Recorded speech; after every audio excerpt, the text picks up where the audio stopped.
جن گھروں میں زیادہ مہمان آتے ہیں وہاں یہ مسئلے بن جاتے ہیں. ایک دن زوجہ کہنے لگی کھانا آپ کا یہ آج مہمان کو نہ لائیے گا. کہہ دیتی ہیں نا بیویاں کبھی کبھی, یہ نافرمانی نہیں. اگر آپ کو کھڑا کیا جائے نا رمضان میں روزہ رکھ کے باورچی خانے تو لگ پتا جائے, اس کو نافرمانی نہ سمجھے, بیوی نے پکا کے نہیں دیا جی. تو حضرت عبداللہ ابن عمر کی زوجہ کہنے لگی آپ کا کھانا ہے مہمانوں کا کوئی نہیں. تو حضرت عبداللہ ابن عمر کہنے لگے اللہ تجھے جزا دے, تو روز پکا کے دیتی ہے, چل اس طرح کر مجھے سرکہ اور کھجور دے دے, روٹی میرے مہمان کو دے دے. تو آپ کی زوجہ رو پڑی, کہنے لگی اگر آپ افطاری والوں کا اتنا خیال کرتے ہیں تو میں نہ کروں, مجھے 10-20 منٹ کا ٹائم دے, میں اپنے اوپر وزن بوجھ ڈالوں گی, میں تھوڑی مشقت میں پڑوں گی, لیکن مہمانوں کے لیے افطاری کا ضرور بندوبست کروں گی. ہمارے ہاں تو افطاریاں بھی سیاسی ہیں, ووٹ اکٹھے کرنے کے لیے افطاریاں. اور ڈرو اللہ سے, کس کس نام پہ لوگ دنیا داری کریں گے, کس کس نام. غریبوں کو کھلاؤ کھانا جن کو سارا سال گوشت ملتا ہے ان کی. میں کل یونیورسٹی میں کہہ رہا تھا کہ بڑا ہاتھی ہوتا ہے پر بادشاہ شیر ہوتا ہے, اس لیے کہ شیر ہفتے میں ایک دن گوشت کھاتا ہے. اگر روز کھائے نا تو اس سے بھی نہ اٹھا جائے, جس طرح ہم سے نہیں اٹھا جاتا, اس سے اٹھا کوئی نہ جائے, وہ ہفتے میں ایک دن کھاتا. مگرمچھ سب سے دلیر جانور ہے دریائی جانوروں میں سے, لیکن 24 گھنٹے میں 700 گرام کھانا کھاتی ہے. اور شیر کا بھی پنجہ پکڑ لے تو شیر چھڑا نہیں سکتا, روٹی کھا کھا کے تو حال ہی کوئی نہیں قوم کا. تو مہربانی فرمائے فاقہ آپ کو طاقتور کرے گا, اور جتنا زیادہ انسان کھاتا ہے شہوانی قوتیں زیادہ ہوتی ہیں. اس لیے نبی پاک نے کہا تھا نوجوانوں کو یا شادی کر لو یا روزے رکھا کرو. اگر زیادہ روٹیاں کھاؤ گے تو تمہارے اندر نفسانی اور شہوانی قوتیں زیادہ پروان چڑھیں. تو مہربانی فرمائے رمضان میں غریبوں کے فاقوں کا خیال کریں, انہیں پہنچا کے آئیں, گھر جا کے دے کے آئیں. میں اکثر یہ رونا روتا ہوں کہ ہماری مسجدوں میں نا 27ویں کو قاری صاحب کو سوٹ ملتا ہے, اس کے پیچھے سازش یہ ہوتی ہے کہ 27ویں روزے نہ تو درزی پکڑے گا نہ سی کے دے گا. تو ہم یہ سازش کرتے ہیں کہ دین نہ ہوئے مولوی بھی ساڑھے ورگا سوٹ پا لے عید تے, تو پھر ساڑھے جی چودھری جی تے مولوی جی فرق ہی رہ گیا. تو 27ویں کو اس لیے دیتے ہو کہ درزی نہ پکڑے, اس بیچارے کو دینا ہے تو یکم رمضان کو دو. اس کو حضرت جی میرے والا جوڑا پہن کے آپ نے تراویاں پڑھانی ہے, یہ جمعہ آپ نے میرے سوٹ سے. مہربانی کریں آپ جو آپ کے اپنے علاقے کے مسجد کے قراء ہیں, حفاظ ہیں, طالب علم ہیں, ان کو رمضان شریف سے شروع ہونے سے پہلے, اور کسی گھر میں آپ لنگر پہنچاتے ہیں 20ویں روزے تو 20 روزے تو فاقے سے انہوں نے رکھ لیے, اب آپ گھی لے کے پہنچ گئے. اگر رمضان کی نیت کر کے رمضان سے پہلے بھی دو گے تو اللہ رمضان جتنا ہی اجر عطا فرمائے گا. فطرانہ یکم رمضان کو دے دو, مہربانی کرو, تاکہ غریب کے گھر کے اندر چولہا صحیح جلے, اس کے بچے بھی کھانا صحیح کھائیں. میری یہ گزارش ہے کہ اگر آپ نے کسی غریب کی بچی کو کپڑا لباس اور غریبوں کو کچھ لے کے دینا ہے تو رمضان سے پہلے لے کے دیں. یہودی جو تھے نا سحری نہیں کرتے تھے, سحری کا نام و نشان نہیں تھا, روزہ رکھتے سحری نہیں کرتے.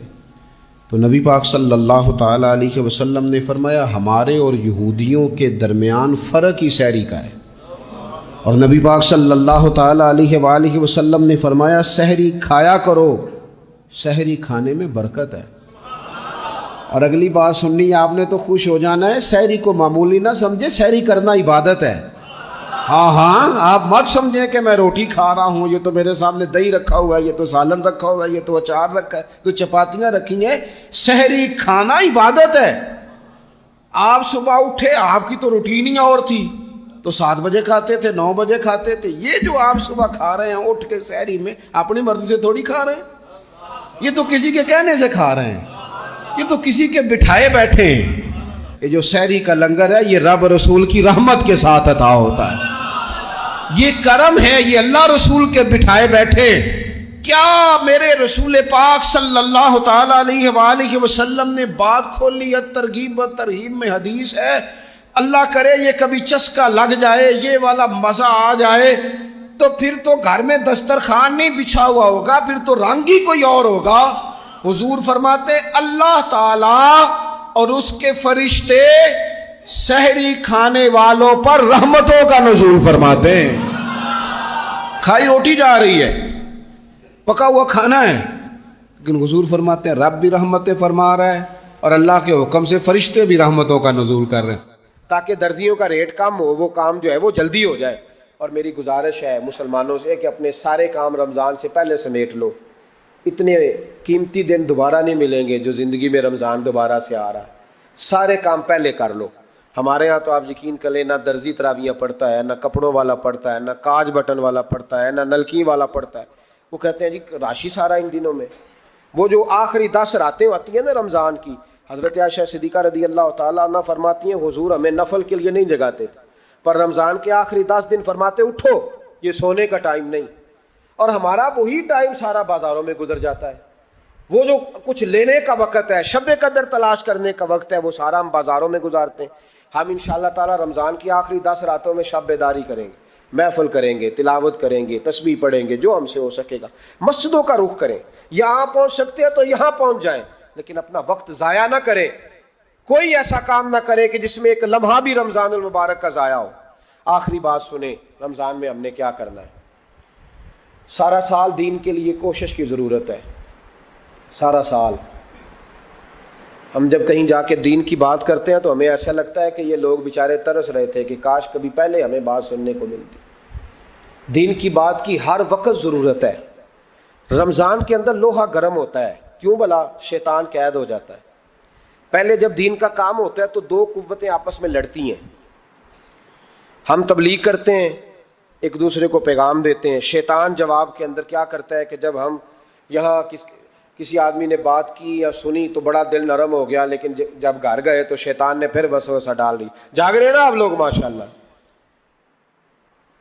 رمضان میں ایسے نہیں ہوتا، صرف تبلیغ ہوتی ہے، شیطان قید ہوتا ہے، وہ کوئی غلط مشورہ دینے کی پوزیشن میں نہیں ہوتا.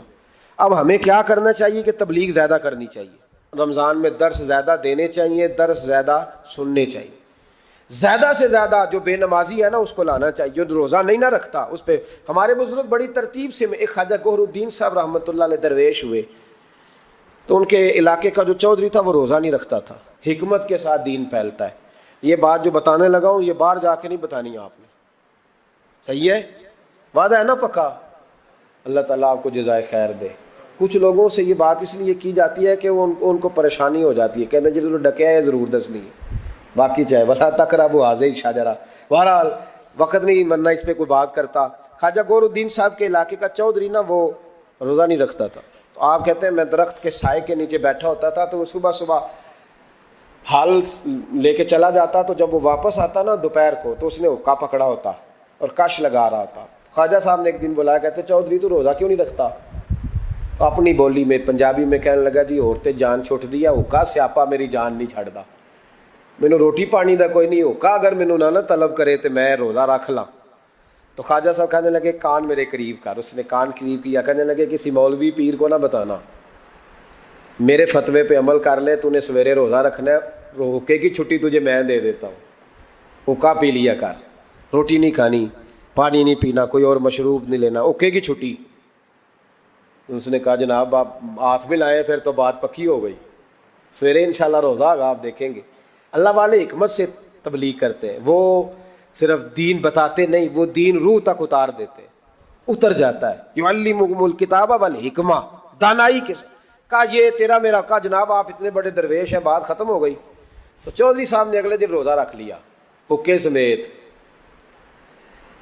تیسرے دن پھر رکھا تو چوتھے دن لا کے نہ حقہ. خواجہ صاحب کہتے ہیں میں دوپہر کو بیٹھا تھا تو زور سے میرے پیروں پہ مارا.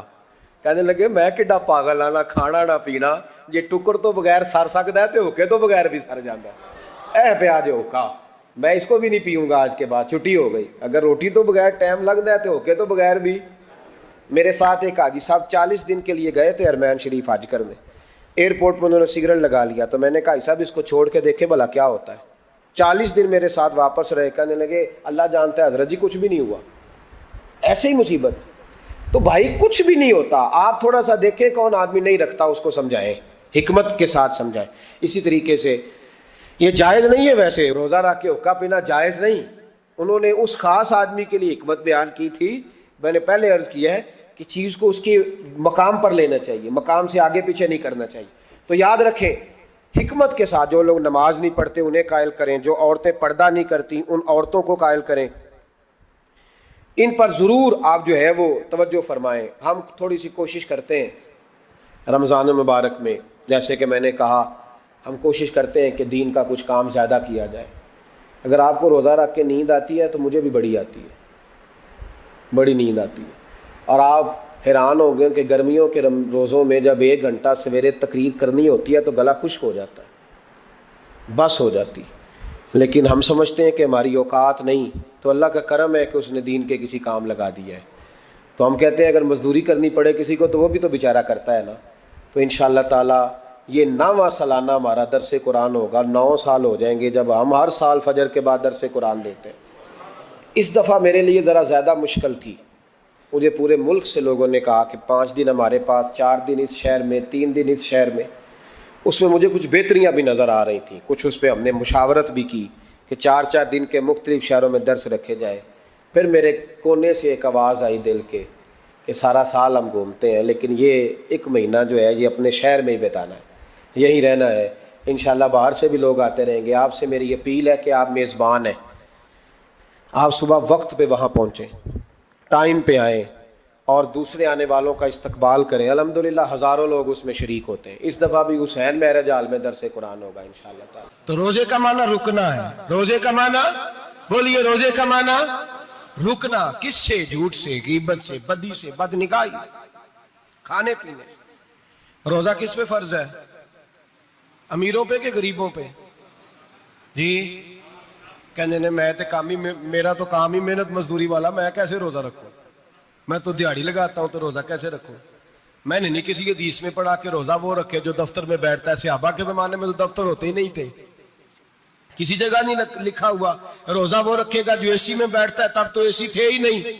حضرت ابوبکر صدیق رضی اللہ تعالیٰ عنہ سے لے کر جناب بلال تک سارے اپنے ہاتھ سے کام کرتے، سارے اپنے ہاتھ سے کام کرتے، سارے.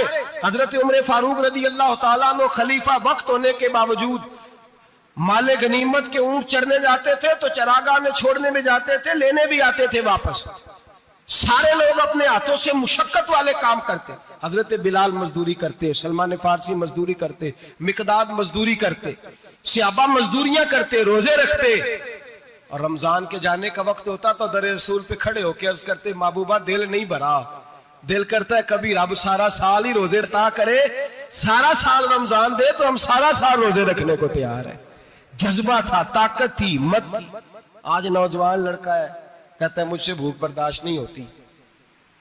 میرے بھائی رب بیماری لا دینا، اللہ سے دعا مانگے اللہ شفائیں عطا فرمائے، اور دعا کرے اللہ آزمائش سے محفوظ فرمائے. آپ یقین کریں میں نے لوگوں کو دیکھا ہے حلق سے قطرہ نہیں اترتا، خوراک کی نالی لگی ہوئی ہے، اعلیٰ غذائیں پکی ہوئی پڑی ہے. عرش کا مالک کہتا ہے میں تیرے حلق سے گزرنے نہیں دوں گا. قانون بن گیا. میں نے دیکھا ہے ڈرپ پہ لوگ زندہ ہے، بوتل لگی ہوئی ہے گلوکوز کی، گزارا چل رہا. اعلیٰ غذائیں پڑی ہیں، لاکھوں روپیہ تجوری میں پڑا ہے. مالک کہتا ہے تو نہیں کھا سکتا تو وہ کھانے نہیں دیتا، نہیں کھانے دیتا. ایک شخص یورپ کے علاقے کا، میں کسی کالم نویس کا پڑھ رہا تھا، وہ کہتا ہے میری خربوں میں جائیداد ہے لیکن میرے معدے میں ایسی تکلیف ہے کہ میں آٹے کو چھان کر جو اوپر سے بورا نکلتا ہے صرف وہ کھا سکتا ہوں، اس کے علاوہ میں کائنات کی کوئی نعمت کھا نہیں سکتا. اور میرے بھائی وہ جب چاہے تو بڑے بڑے کھانے کھانے سے تجھے روک دے، تیرے دانت چبانے کے قابل نہ رہے، زبان نگلنے کے قابل نہ رہے، معدہ تیرا ہضم کرنے کے قابل نہ رہے. وہ جب چاہے تو جو مرضی کر لے. وہ کہتا چل تو میری مرضی پہ چلنا، 1 مہینہ میرے کہنے پہ نہ کھا، 1 مہینہ میرے کہنے پہ نہ کھا. تو یا اللہ تو کیا کرے گا؟ فرمایا صوم تصحو. میرے نبی پاک نے فرمایا تم روزے رکھو، اللہ تمہیں صحت عطا فرما دے گا، اللہ تندرستیاں دے دے گا، شفائیں دے دے گا. تم روزے رکھو، اللہ تمہیں، سبحان اللہ، اللہ تمہیں، اللہ طاقت دیتا ہے، ہمت دیتا ہے، اللہ ہمت دیتا ہے. میں نے دیکھا ہے، میں نے بزرگوں کو دیکھا ہے، ضعیف لوگوں کو دیکھا ہے، کمزور لوگوں کو دیکھا ہے. میں نے دیکھا ہے روزے رکھتے ہوئے، مزدوروں کو دیکھا ہے روزے رکھتے ہوئے. میں اپنے ابا جی کو کہتا ابا جی اتنی سخت گرمی اور مزدوری آپ کرتے اور مزدوری کے عالم میں روزہ رکھتے تو کہتے پتر روزہ کی آندا ہے، روزہ کدوں کو جاندا ہے، روزہ اپنی جگہ تے بے مزدوری اپنی جگہ ہوتے. اور کئی دفعہ مینوں فرمان لگے مینوں یار سمجھ کوئی نہیں لگتی، پتہ نہیں روزے چ اللہ طاقت کتوں دے چھڑدا ہے، اتنی زیادہ کام بھی زیادہ کریدا ہے تے روزہ بھی بھائی صوم تصحو. میرے مصطفیٰ نے فرمایا تو روزہ رکھ، اللہ تجھے صحت عطا فرما دے گا. رب تعالیٰ تجھے، یہاں ہوٹل کھلے ہوئے ہیں، یہاں عجیب حالات ہیں، ہوٹل کھلے ہوئے ہیں، لوگ بہانے ڈھونڈتے پھرتے ہیں, کہتے ہیں کٹ لگ گیا تھا, ذرا تھوڑا سا خون نکل آیا, سنی پلاس لگائی ہے تو روزہ نہیں رکھا, یہ ذرا مجھے تھوڑی دقت ہو گیا تو میں نے روزہ نہیں رکھا, کھانسی لگ گئی ہے تو روزہ نہیں رکھا. او خدا کے بندے, روزہ تو نعمت ہے. اور سبحان اللہ, میرے نبی پاک نے فرمایا لکل شیء زکات و زکات الجسد الصوم, فرمایا ہر شے کی زکات ہوتی ہے, وجود کی زکات روزہ ہے. روزے رکھو جسم کی زکات نکل جائے گی. فاقہ کرنا بھی میرے نبی پاک کی سنت ہے, مسواک کرنا بھی سنت ہے, اور فاقہ کرنا بھی. مسواک والی سنت زیادہ اپناتے ہیں لوگ, فاقہ کرنا بھی نبی پاک کی سنت ہے. ایک صاحب مجھے کہنے لگے جناب بیٹھ کے کھانا حضور کی سنت ہے. میں نے کہا کبھی کبھی نہ کھانا بھی نبی پاک کی سنت ہے, نہ کھانا بھی حضور کی سنت ہے. اور ہمارے فقہاء نے لکھا ہے جو روٹی زیادہ کھاتا ہے اس میں دو باتیں پیدا ہو جاتی ہیں. کیا کیا؟ ایک بولتا زیادہ ہے, دوسرا سوتا زیادہ ہے, غافل ہو جاتا ہے. فقہ اور حکیم اطباء ڈاکٹر کہتے ہیں کہ پیٹ خالی رہے نا جس آدمی کا, اس کا حافظہ مضبوط ہوتا ہے, اس کے ذہن کی گرہ کھلتی ہے. زیادہ کھانے سے تو خماری چڑھتی ہے, دماغ ڈھونڈتے پھرنا روٹی کدھر سے آج اچھی ہے, گھر میں نہیں پکی تو ہوٹل چلے جانا, کھانے کے سوا اور کام ہی کوئی نہیں. او صاحب میرے نبی پاک علیہ السلام نے فرمایا کافر 7 آنتوں سے کھاتا ہے, 7 آنتوں سے, اور فرمایا میرا مومن 1 آنت سے کھاتا ہے. اس کے وجود میں کھانے والی 1 آنت ہے, کافر 7 آنتوں سے کھاتا ہے. فاقہ کشی سے نورانیت پیدا ہوتا ہے, کم کھانا. دیکھیں نا نبی پاک صلی اللہ علیہ وسلم نے اللہ سے فاقہ مانگ کے لیا ہے, یا اللہ 1 وقت روٹی دے, 1 وقت کا فاقہ دے, مانگ کے لیا ہے نبی پاک نے, مانگ کے. حضرت ابو ہریرہ رضی اللہ تعالیٰ عنہ فرماتے ہیں بھوک زیادہ لگتی تھی نا جب مجھے, تو میں حضرت عمر سے, ابو بکر سے, عثمان, مولا علی سے کوئی مسئلہ پوچھ لیتا تھا, اور جب میں مسئلہ پوچھتا تھا تو وہ مجھے روٹی کھلا دیتے تھے. جب میں ان سے مسئلہ پوچھتا تو وہ مجھے, حضرت ابو ہریرہ فرماتے ہیں مجھے بھوک لگی, میں حضرت عمر کے پاس گیا, ان سے مسئلہ پوچھا. ان کا رواج تھا جب میں مسئلہ پوچھتا تو پہلے روٹی کھلاتے. ہمارے بزرگ یہ فرماتے ہیں کہ کھانے کھلا کے دین پڑھاؤ. صرف تمہارا کتب خانہ نہیں کھلا ہونا چاہیے, تمہارا دسترخوان بھی کھلا ہونا چاہیے.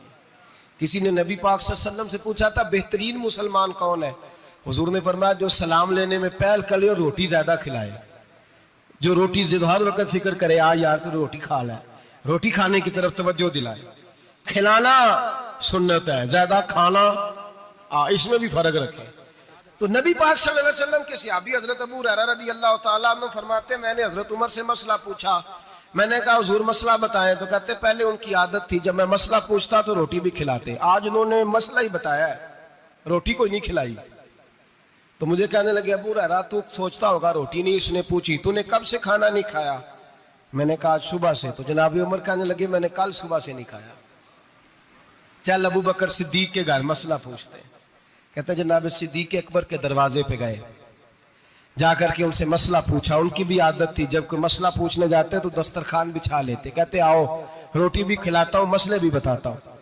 کہتے ہیں گئے تو انہوں نے بھی مسئلہ بتایا, روٹی کوئی نہ پوچھی. تو کہنے لگے عمر ابو ہریرہ تم لوگوں نے کل پرسوں سے نہیں نہ کھایا ہوگا. اور ابو بکر کو 4 دن گزر گئے ہیں, تھوڑا سا دودھ ملا ہے یا کھجور ملی ہے, روٹی کوئی نہیں ملی. چلو در رسول پہ چلتے, آؤ حضور کی بارگاہ. کہتے ہیں نبی پاک کی بارگاہ میں آئے, حضور نے چہرے دیکھے, کریم سے مسئلہ نہیں پوچھنا پڑا. میرے مصطفیٰ کریم نے فرمایا بھوک لگی ہوئی ہے تم تینوں کو, 3-4 دن ہو گئے. اللہ کے رسول نے فرمایا مجھے پورا ہفتہ ہو گیا ہے. سبب کچھ اور ہے جس کو تو خود سمجھتا ہے. زوال بندہ مومن کا بے زری سے نہیں, بھوک نقصان کا وجہ نہیں بنی, وجہ کوئی اور بنی ہے. رشوتیں جو بازار گرم ہوئے ہیں لوٹ مار کے, یہ روٹی کے لیے نہیں, یہ زیادہ کھانے کے لیے, یہ بینک بیلنس کے لیے گرم ہے. یہ لوٹ مار کا مقصد کوٹھیاں بنانا ہے, روٹی کا تو رب کریم کا وعدہ ہے. جو روز روتا ہے شام کو کہ میرا کاروبار کوئی نہیں, اصل میں کہتا ہے بنگلہ کوئی نہیں.